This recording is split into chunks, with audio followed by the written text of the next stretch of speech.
कृषी निविष्ठांचा कुठेही काळाबाजार होऊ नये यासाठी पथकांनी काटेकोर तपासण्या व अकोला जिल्ह्यात कृषी निविष्ठांमध्ये कुठेही अनियमितता आढळल्यास कठोर कार्यवाही करण्याचे निर्देश जिल्हाधिकारी अजित कुंभार यांना दिले.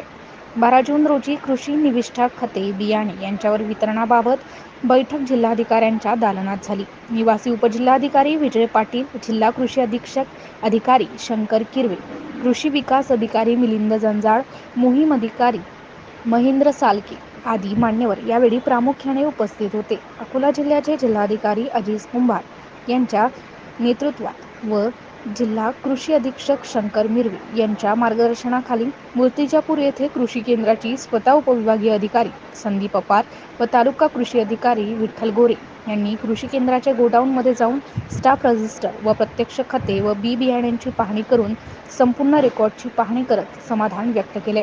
विक्री केंद्रात खते बियाणे या निविष्ठांचा उपलब्ध साठा फलकावर रोज अद्ययावत करून प्रदर्शित करावा. गरजेनुसार जिल्ह्यात सर्वदूर खतांचे वितरण व्हावे असे निर्देश जिल्हाधिकाऱ्यांनी या प्रसंगी दिले. NCA न्यूज मराठी करिता धनराज सपकाळसह कॅमेरामन नरेंद्र वाढवणकर, अकोला.